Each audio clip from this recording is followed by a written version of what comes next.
Panalangin para sa kahilingan. Sa pagkakataong ito, iharap natin sa Diyos ang ating mga pangangailangan, pang-espiritual man o pangkatawan, para sa ikabubuti ng ating kaluluwa o ng katawan.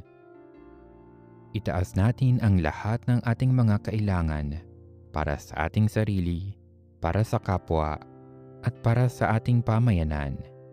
Kaya manalangin tayo sa ngalan ng Ama at ng Anak at ng Espiritu Santo. Amen. O Diyos ko, pinasasalamatan kita sa lahat ng biyayang ipinagkaloob mo sa akin at pati na rin sa aking mga mahal sa buhay.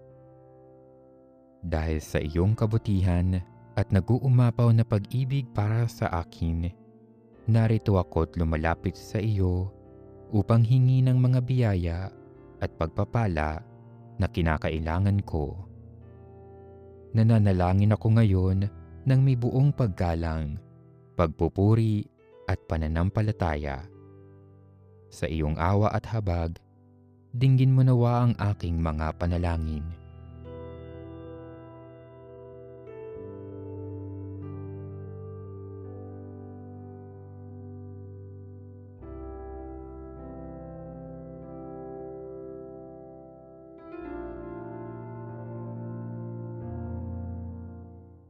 Dumadalangin ako, mahal kong Jesus, para sa aking mga mahal sa buhay, kamag-anak at kaibigan, sa mga nagdarasal para sa akin, at gayon din sa mga humihiling ng aking panalangin,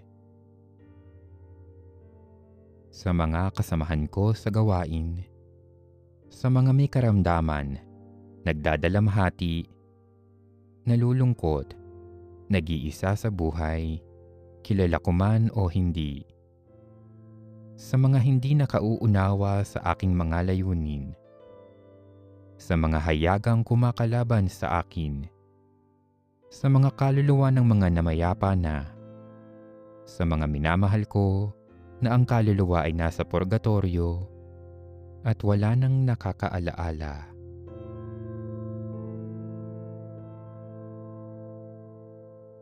Mahal kong Jesus, buong kapakumbabaan kong hinihiling ang isang malalim na pananampalataya, matibay na pag-asa at maalab na pag-ibig sa iyo.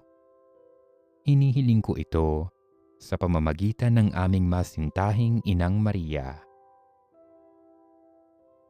Ang biyaya ng pagtitiis hanggang kamatayan at ang biyaya ng isang pinagpalang kamatayan sa piling mo, pinakamamahal kong Panginoon. Ang pananalig na ang kamatayan ay isang malaking hakbang, ang pinakamahalagang oras sa aking buhay, ang simula ng isang bagong buhay, hindi ang katapusan ng buhay. Ang diwa ng pananalangin, ang pamumuhay na makadiyos, ang pagsisisi sa aking mga pagkakasala, at ang matibay na pagtitikang umiwas sa mabigat na pagkakasala, maging maliit man, upang mapanatili kong malinis ang aking kaluluwa sa paningin ng Diyos. Ang biyaya ng kapayapaan ng kaluluwa, dala ng buong pagtitiwala sa Diyos at pamumuhay ng ayon sa Kanyang kalooban. Ang maingat na pagpapaubaya ng aking buhay sa kamay ng Diyos, paggawa ng lahat ng aking makakayanan na di kinakalimutang siya ang daan, ang katotohanan at ang buhay. Ang biyaya ng isang matapat na debosyon sa banal na Espiritu, ang Espiritu ng katotohanan, ang taga-aliw at ang tagapagtaguyod, bukal ng lakas na sumasa akin sa binyag, lakip ang pananampalataya, pag-asa at pag-ibig, gayon din sa kumpil. Lakip ang mga kaloob niyang karunungan, pangunawa, kaalaman, payo, kabanalan, tibay ng loob at takot sa Diyos. Ang biyaya ng pag-ibig at matimyas na debosyon sa aming Birhen, ang ina ng kabanal-banalang Eucharistia at ang aming mapagpalang ina, ang tibay upang tularan siya at umasa sa kanya.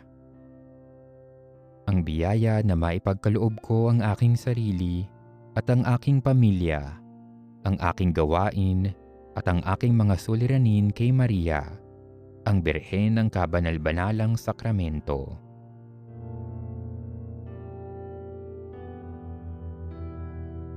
O Diyos ko, sa iyong nag-uumapaw na kabutihan, patuloy akong tumatawag sa iyo para sa kapayapaan sa aking puso, sa aking tahanan, sa simbahan at sa buong mundo.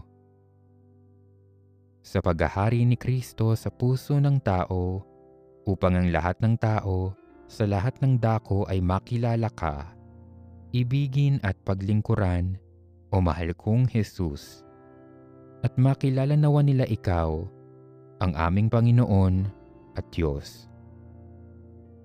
Para sa pagbabalik loob ng makasalanan, upang tumimo sa puso ng lahat ng tao ang pagpapala ng Diyos, nang sila ay tumugon at magsisi, at sa gayoy matagpuan ang kaligayahang nasa sa puso ng taong mapayapang nakikiisa sa Diyos.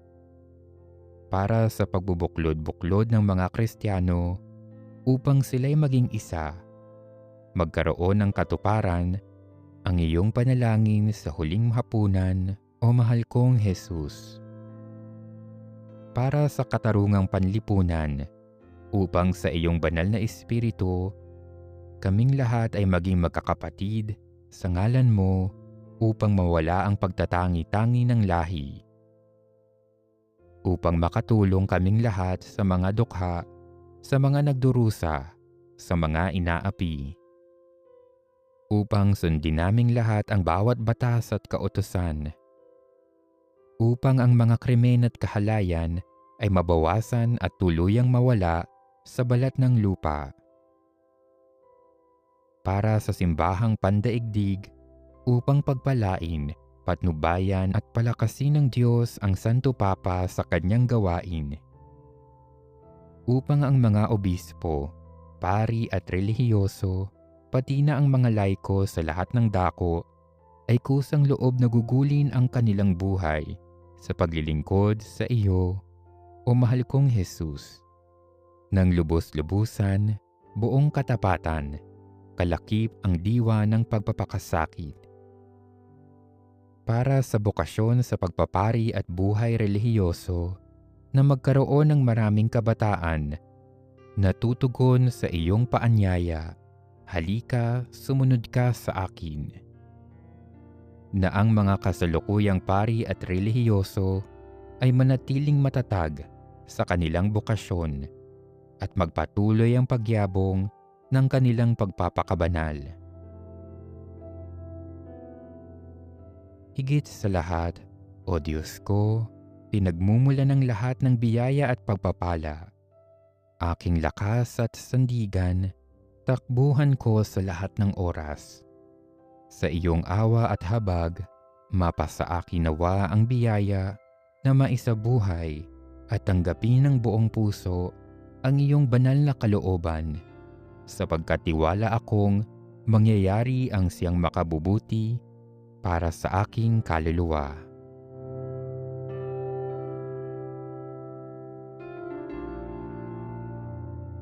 Ama namin, sumasalangit ka, sambahin ang ngalan mo. Mapasa amin ang kaharian mo, sundin ang loob mo, dito sa lupa para nang sa langit. Bigyan mo kami ngayon ng aming kakanin sa araw-araw, at patawarin mo kami sa aming mga sala, para ng pagpapatawad namin sa nagkakasala sa amin. At huwag mo kaming ipahintulot sa tukso, at iadya mo kami sa lahat ng masama. Amen. Aba, Ginoong Maria, napupuno ka ng grasya. Ang Panginoong Diyos ay sumasa iyo. Bukod kang pinagpala sa babaeng lahat, at pinagpala naman ang iyong anak na si Jesus. Santa Maria, Ina ng Diyos, ipanalangin mo kaming makasalanan, ngayon at kung kami mamamatay. Amen. Luwalhati sa Ama, sa Anak at sa Espiritu Santo, kapara noong unang-una, ngayon at magpakailanman, at magpasawalang hanggan. Amen. Sa ngalan ng Ama, at ng Anak, at ng Espiritu Santo. Amen.